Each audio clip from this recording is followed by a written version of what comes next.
Reality therapist perception. Bachelorette. Hello and welcome back to Reactivity TV, where we give our therapist takes, our therapist perspectives to all of the trending shows that you are watching. Because if we're watching all of this TV, we might as well try to learn something from it, right? So the show that we are giving our therapist perspective on this week is The Crowded Room, which is on Apple TV. And Catherine and I both watched episodes 1 through 3. So, Catherine, how are you feeling about this series so far?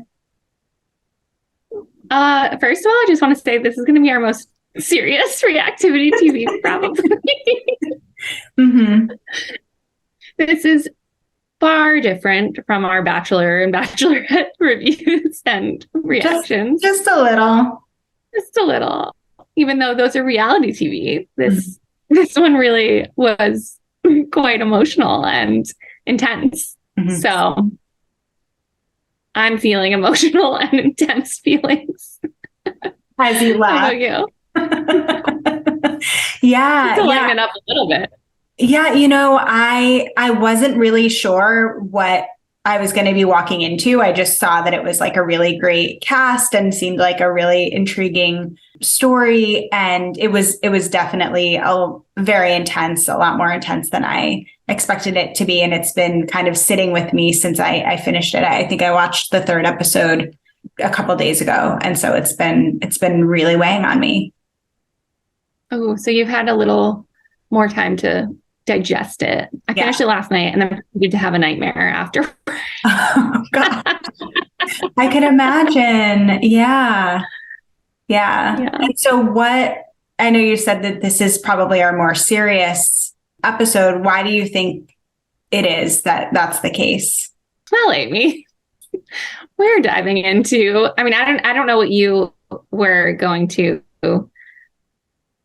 react to or anything, but I think a big obvious one here is that we'll be talking about a real mental health disorder. We'll be talking about dissociative identity disorder, formerly known as multiple personality disorder. Mm-hmm. And that in itself is already very different than what some of the things that we do talk about on here. Yeah, for sure. And I was thinking about that prior to us getting on today is I don't know how many people like looked into the show before watching it, or like maybe somebody just like watched it cold because they saw like, Tom Holland's on it and Amanda Seyfried or whatever. But yeah, I don't know. The opposite. but like potentially that's a spoiler, right? Like this is based on a true story. And yes, the main character does have dissociative identity disorder. And we're kind of seeing that play out in the series. And you're right, this is the first like actually diagnosed character that we're seeing or cast member that we're seeing based on all of the shows that we've been reacting to for the last several months. Yeah. Well, they haven't explicitly said it, right, in the show. But yeah, like if you looked into it beforehand or afterwards and you're not familiar with it, then you could have been looking at this and wondering, okay, well, clearly something's going on here, but like what is going on? Mm-hmm. And particularly, something that stuck out to me is that we're seeing all of this through the main character, Tom Holland's character, Danny's eyes, which is different from have you ever seen the movie Split? No. Okay, so Split is an M. Night Shyamalan movie where this man with dissociative identity disorder kidnaps these 3 teenage girls, and it's from the teenage girls' perspective. Actually, like one of them. So you're seeing the changes in his personality from their perspective. Whereas this, you're seeing it from Danny's. So you're seeing all these characters, but you're looking at this not really sure who's real and who's part of his mind and like being projected from his mind. So that in itself could be a little confusing too, because you're looking at it from what he's telling you, and not what you're seeing. Right. And maybe we're getting a step ahead. I mean, how would you kind of like in simplest terms, how would you describe what dissociative identity disorder even is? Yeah, I mean, so there's there have to be two, right? At least two or more identities identified, and oftentimes they're projected as hallucinations or someone hearing voices and sounds. So that you can see in the show too, and sometimes they're accompanied by other mental illnesses like depression and anxiety. Right. Yeah. What else? Anything else? Yeah. And as we're seeing, especially in this last episode, and that I think has been alluded to, and maybe we're just seeing it a little bit more keenly because we're therapists, but is typically is developed as a result of trauma. And it's a way that the brain copes with reality, is to kind of have different or alternative experiences with the current reality as a way to process or not the traumatic experiences. Yeah. And I think it's pretty evident to the different characters that are drawn up by Danny that, his friend Johnny is really brave and eager and outgoing, and his friend Mike is really wholesome, and he's the athletic one, and he fits in at school. And then those again are those ones that are part of his identities, or are those real characters yet? Mm-hmm. I don't know. Yeah. But that's kind of what I was reading into there. Yitzhak, he's the landlord. He's stable and protective. Mm-hmm. And do you think Ariana's real? No. I don't. Every scene, I'm like, is that person real? Is that person real? I just want to know. The only person I think is real, like of the ensemble, is it Annabelle? Yeah. You think she is? Mm-hmm. I think she's real. Because of her reaction to the shooting that happened in the house. Mm-hmm. Yeah. Right. Where she saw Danny doing that, not Yitzhak. Yeah. Mm-hmm. Right. Yeah. Right. And I guess there's more there's so much more to learn in terms of Danny keeps referring to his younger brother Adam, and it seems unclear like if Adam was real, or if something traumatic happened related to Adam that started this the development of these identities. But it seems very clear that the sexual abuse that Danny's experiencing by his stepfather is certainly another trigger for these identities. And I think that's also been the really interesting thing to note is like when you see a triggering or activating event is when we see some of these identities show up. And so that's been like very interesting to kind of pay attention to and track, because again, like these identities are a way of coping when triggered, when a trauma triggered.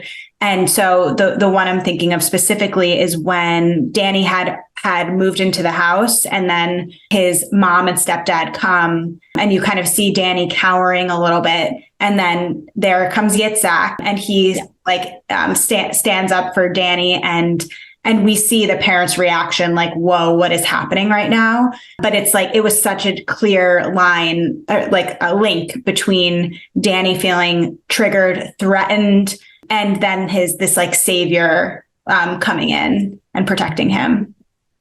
Right. Protecting him when he was getting beat up right outside the house. Mm-hmm. And then when Johnny came in right there in that scene, it's like, you're right. They are coming out just as he's experiencing something very traumatic or on the brink of being traumatic. Mm-hmm. Yes. Yeah. it's also not the way that we're seeing more identities form over time is also consistent with what can be expected with dissociative identity disorder as well. As you're saying, like these different identities represent different parts of him, maybe parts that he would want more of, or like these protective parts. They as you're describing his friends at school, which I also think are identities, that it seemed like those were the only two he had as this guy that's kind of a little bit of a shutout, a little bit of an outsider. And then he has like this really charismatic friend and this kind of like goofy, like really owns himself friend. Like it was like, that's really curious. And then we see like as the stressors increase at home, that there's these other identities that get formed. Right. Like Ariana. Mm-hmm. Right. Yeah. And so what do you think of Amanda Seyfried's character in this?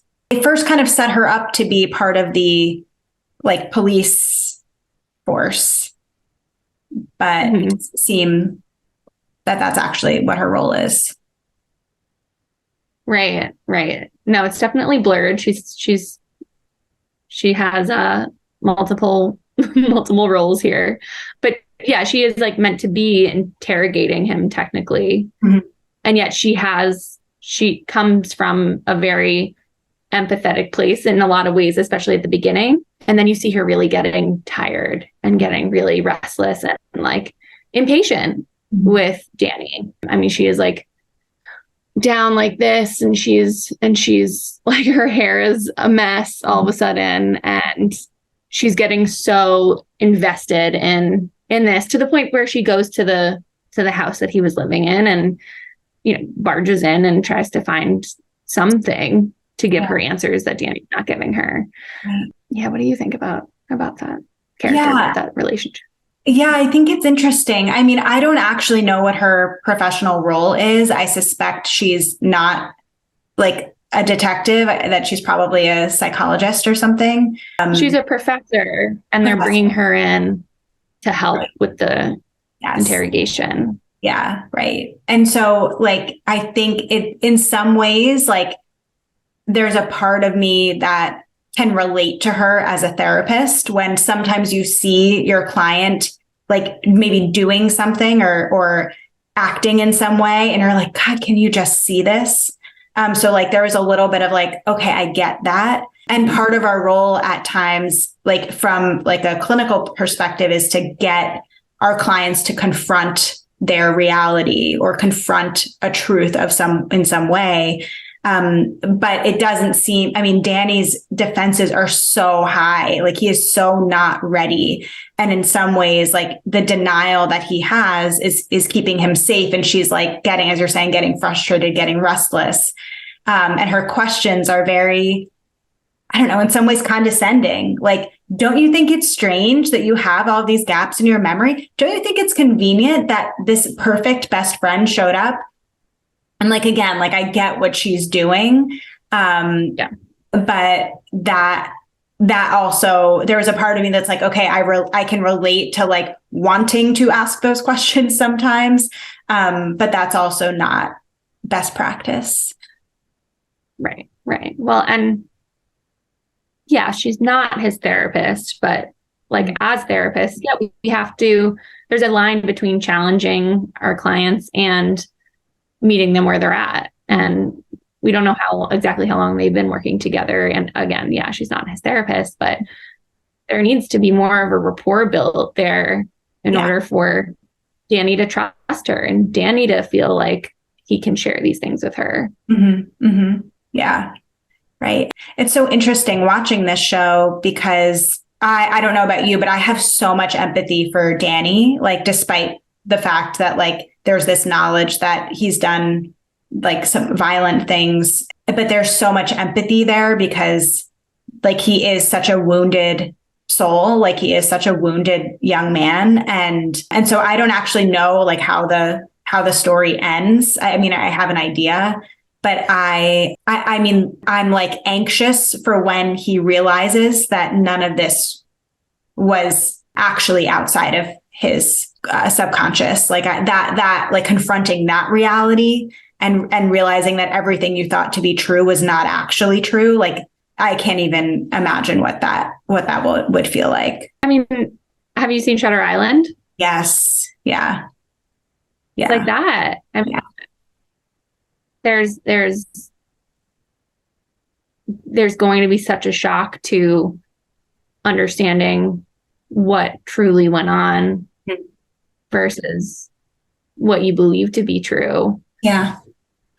So much so that at the end of that movie, Leo DiCaprio was like, he pretended like he didn't. Oh gosh, I hope I'm not ruining that for anybody. It's been out for a while. It's been out for a long time. Great movie. Yeah, he pretended like he like their experiment didn't work, and that he's still living in that in that mindset. Right. Right. Because that's a really harsh reality to face. Yeah. Yeah. Right.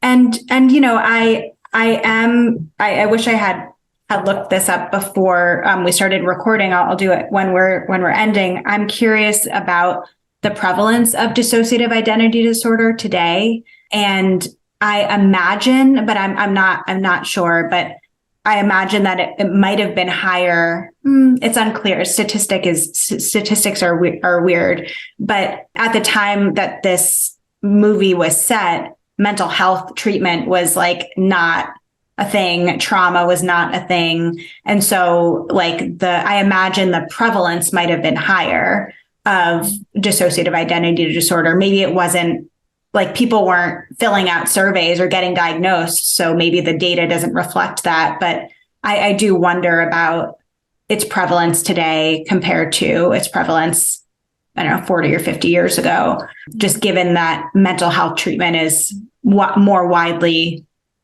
accepted and accessible. With earlier interventions and stigma being less and less. Right, right. That would be really interesting to know. Mm-hmm, mm-hmm. But it is a good reminder that if any of our viewers have been struggling or know someone that's struggling, to reach out for help and support and to get treatment, just so that you can be well as well. So we can put some resources in our comments too. Yeah, of course. Can I just say an aside? This show has had some really harsh reviews so far. Yeah. And I'm not feeling those. I'm like, you know me, I like light shows. I want to, like last night, actually this morning when I woke up, I was like, I should have put on SpongeBob before I went to bed last night to like make sure I don't have nightmares. But as dark as this show is, I'm really enjoying it. And I'm excited to keep watching it. I think it'll be nicer in smaller doses, as like most intense hour-long shows are. But like, I really like it so far. Yeah, I like it too. And again, maybe I'm biased because I really like the cast, but I think it's great. That makes me sad to think it's getting poor reviews, especially knowing like how much this impacted Tom Holland's mental health to do. And I can totally understand why. But no, I'm in. I'm watching. I think it's great. We can add critics to the list of things that we do. Of our credentials. Okay, well, we will be back with more of The Crowded Room, as well as some other shows, maybe little lighter shows like The Bachelorette, which is coming out soon, as well as The Bear season 2 and some others. But keep letting us know what else you're watching so that we can watch it too.